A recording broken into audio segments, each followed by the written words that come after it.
السلام عليكم ورحمة الله وبركاته. أهلا بيكم. من أجمل الوصفات اللي ممكن تعملوها الفترة دي السردين المملح.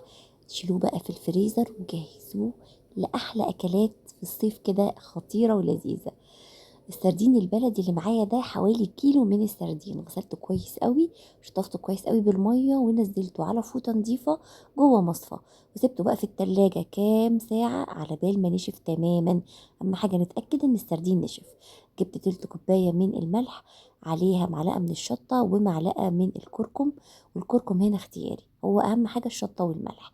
فرشت كيس في قاع العلبة اللي هرص فيها السردين، ورشيته بالملح زي ما انتوا شايفين كده، وبرص السردين او طبقات السردين ما بين كل طبقة والتانية حوالي معلقة صغيرة من الملح. والكمية دي بتكون كافية جدا انها تملح السردين البلدي. زي ما انتوا شايفين حجمه صغير، جلدته رقيقة جدا، ما بيتحملش انه ياخد الملح، يعني بياخد الملح بسرعة جدا. المفاجأة بقى انه يوم 24 ساعة بالظبط ويكون السردين ده جاهز على الاكل.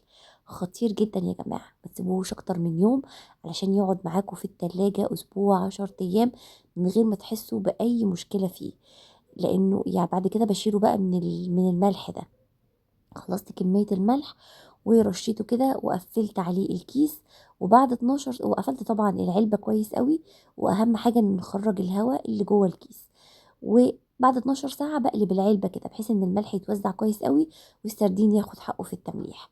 بعد ما بفتح الكيس بقى عليه كده بنشيله واحدة واحدة واحطه في علبة نظيفة من غير ما اغسله. يعني انا ما غسلتوش ولا حاجة، انا فضيته في علبة نظيفة من غير ما اغسله وحطيته بقى في التلاجة وبقيت اسحب منه عادي جدا. تعالوا بقى نشوف السردين وجماله واحنا لسه فاتحين عليه. ويعني ما اقولكوش بجد، خطير خطير خطير. لونه احمر وردي كده من جوه، وطعمه حلو جدا وتحسوه كده فريش وانتوا بتاكلوه.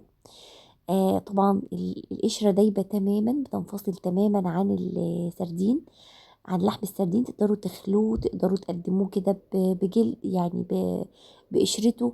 اهم حاجه ان احنا نفتح البطن ونخليها تماما ونشيل الراس ونقدمه زي ما انا هوريكم كده في الطبق اللي انا فضلت اشتغل فيه ده. زي ما انتم شايفين كده نضفته وقدمته، وشويه بقى ترانشات من الليمون على الطبق القمر ده. اكله رهيبه، غدا خفيف للصيف، عشاء رهيب برضو في الصيف عشان جوه الصيف.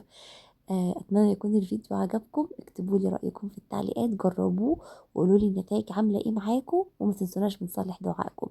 اشوفكم الفيديو الجاي ان شاء الله بأفكار احلى واحلى. باي باي.